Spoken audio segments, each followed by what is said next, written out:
आकाशवाणी गोरखपुर से प्रादेशिक समाचार। नमस्कार।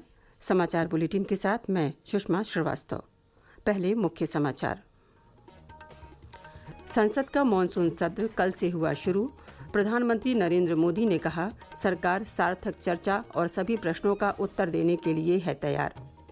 प्रदेश सरकार ने अधिक संक्रमण वाले राज्यों से आने वाले लोगों के लिए 72 घंटे पहले RT-PCR रिपोर्ट नेगेटिव होना किया अनिवार्य। प्रदेश के 55 जिलों में कोविड संक्रमण के नहीं मिले एक भी मामले।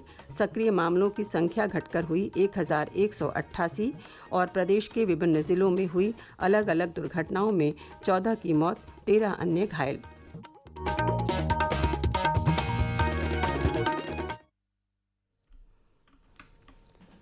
देश भर में 18 वर्ष से अधिक आयु वर्ग के लिए सरकारी केंद्रों पर निःशुल्क राष्ट्रव्यापी कोविड टीकाकरण अभियान जारी है।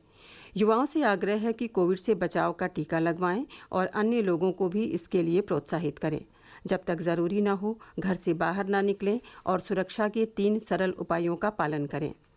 मास्क लगाएं, 2 गज की सुरक्षित दूरी बनाए रखें, हाथ और चेहरा साफ रखें। कोविड संबंधी जानकारी और मार्गदर्शन के लिए राष्ट्रीय हेल्पलाइन नंबर 011-2397-8046 और 1075 पर संपर्क करें। और अब समाचार विस्तार से।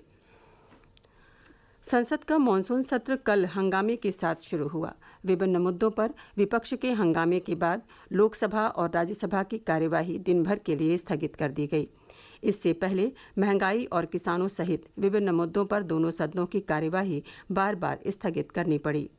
लोकसभा की कार्यवाही दोपहर बाद 3:30 बजे शुरू होते ही कांग्रेस, तृणमूल कांग्रेस, DMK और अन्य दलों के सदस्यों ने शोर शराबा शुरू कर दिया। संसदीय कार्यमंत्री प्रहलाद जोशी ने कहा कि सरकार किसी भी मुद्दे पर चर्चा के लिए तैयार है। उन्होंने विपक्ष से आग्रह किया कि सदन का कामकाज चलने दिया जाए। शोर शराबा जारी रहा और लोकसभा अध्यक्ष ओम बिरला ने कार्यवाही दिन भर के लिए स्थगित कर दी। इससे पहले सदन की कार्यवाही 2 बार स्थगित करनी पड़ी। सुबह शोर शराबे के बीच प्रधानमंत्री नरेंद्र मोदी मंत्रिपरिषद के नए सदस्यों का परिचय कराने के लिए उठे। श्री मोदी ने कहा कि उन्हें लगा कि संसद में उत्साह का माहौल होगा, क्योंकि कई महिलाओं, अनुसूचित जाति और जनजाति के सदस्यों को मंत्री बनाया गया है। मैं सोच रहा था कि आज सदन में एक उत्साह का वातावरण होगा, क्योंकि बहुत बड़ी मात्रा में हमारी महिला सांसद, दलित भाई, आदिवासी, शेड्यूल ट्राइब के साथी, हमारे साथी सांसद जो किसान परिवार से हैं, ग्रामीण परिवेश के हैं, सामाजिक आर्थिक रूप से पिछड़े वर्ग से हैं, OBC समाज से हैं, बहुत बड़ी मात्रा में उनको मंत्रिपरिषद में मौका मिला, उनका परिचय करने का आनंद होता। लेकिन शायद ये बात कुछ लोगों को राज नहीं आती है और इसलिए उनका परिचय तक नहीं होने देते हैं और इसलिए माननीय अध्यक्ष जी, मंत्रिमंडल में नवनियुक्त सदस्यों को लोकसभा में इंट्रोड्यूस समझा जाए। विपक्ष के सदस्य कृषि कानूनों को वापस लेने की मांग तथा तेल की कीमतों में वृद्धि के विरोध में नारे लगाते हुए सदन के बीचों बीच में आ गए। रक्षा मंत्री राजनाथ सिंह ने विपक्ष के व्यवहार को अनुचित बताया। सदन के नेता पीयूष गोयल ने नए मंत्रियों का परिचय देने की प्रक्रिया में बाधा डालने पर विपक्ष की निंदा की। हंगामे के बीच सभापति ने विभिन्न मुद्दों पर विपक्षी दलों के सदस्यों के स्थगन प्रस्ताव खारिज कर दिए। सदन ने 40 दिवंगत पूर्व सदस्यों को श्रद्धांजलि भी दी। नवनिर्वाचित 4 सदस्यों को शपथ भी दिलाई गई।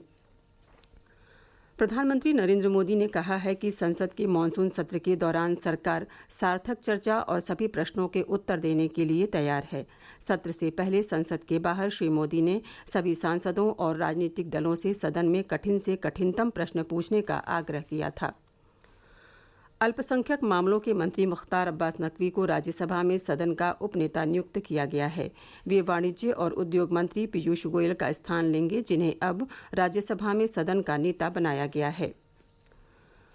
प्रदेश सरकार ने किसी भी माध्यम से यात्रा कर राज्य में आने वाले लोगों के लिए 72 घंटे पहले RT-PCR नेगेटिव रिपोर्ट का होना अनिवार्य कर दिया है। मुख्यमंत्री योगी आदित्यनाथ ने कहा है कि उच्च संक्रमण दर वाले राज्यों से आने वाले लोगों पर विशेष ध्यान दिया जाएगा। आकाशवाणी समाचार से बातचीत में मुख्य सचिव सूचना नवनीत सहगल ने बताया कि ये सभी के लिए नहीं है, बल्कि उन लोगों के लिए है जो उच्च संक्रमण दर वाले राज्यों जैसे महाराष्ट्र, केरल और तमिलनाडु से आ रहे हैं। कोविड वैक्सीन की दोनों डोज ले चुके लोगों को भी इस नियम से छूट दी गई है। ये नियम उन लोगों पर लागू होगा जो ऐसे राज्यों से आ रहे हैं जहां कोविड पॉजिटिविटी दर 3% से अधिक है। प्रादेशिक समाचार आप आकाशवाणी गोरखपुर से सुन रहे हैं। ये समाचार बुलेटिन हमारे YouTube channel AIR news Gorakhpur और ट्विटर हैंडल AIR न्यूज़_GKP पर भी उपलब्ध है। मुख्यमंत्री योगी आदित्यनाथ ने कहा है कि समन्वित, समेकित और नियोजित प्रयासों से प्रदेश में कोरोना महामारी की दूसरी लहर पर प्रभावी नियंत्रण बना हुआ है। पिछले दिन किसी भी जिले में दोहरे अंक में नए मामलों की पुष्टि नहीं हुई। 55 जिलों में संक्रमण का एक भी नया मामला नहीं आया, जबकि 20 जनपदों में इकाई अंक में ही कोरोना संक्रमित पाए गए।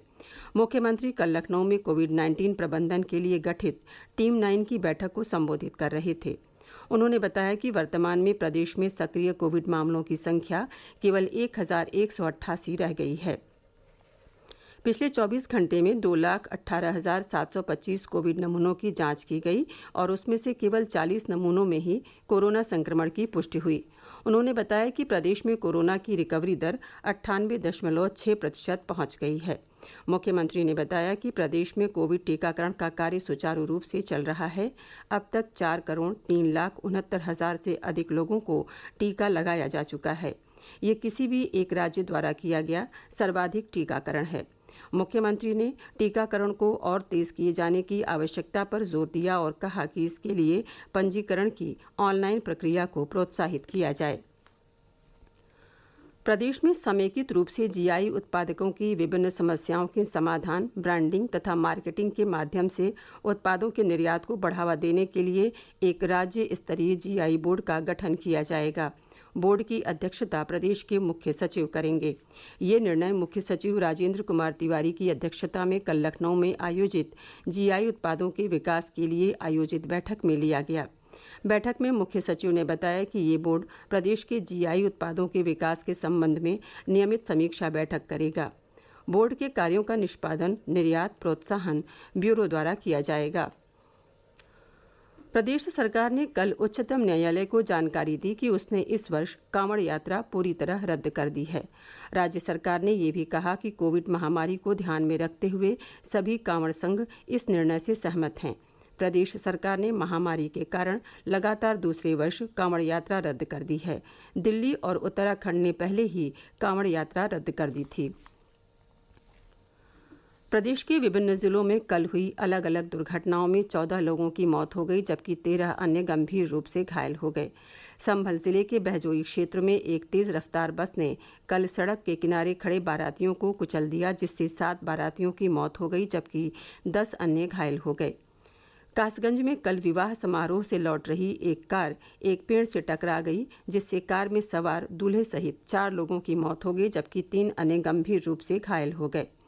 मुख्यमंत्री योगी आदित्यनाथ ने घटना पर दुख व्यक्त करते हुए प्रत्येक मृतक के परिजन को 2-2 लाख रुपए और घायलों को 50-50 हजार रुपए देने की घोषणा की है।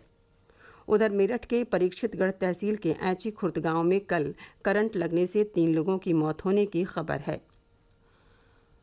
और अब अंत में मुख्य समाचार एक बार फिर। संसद का मॉनसून सत्र कल से हुआ शुरू। प्रधानमंत्री नरेंद्र मोदी ने कहा, सरकार सार्थक चर्चा और सभी प्रश्नों का उत्तर देने के लिए है तैयार।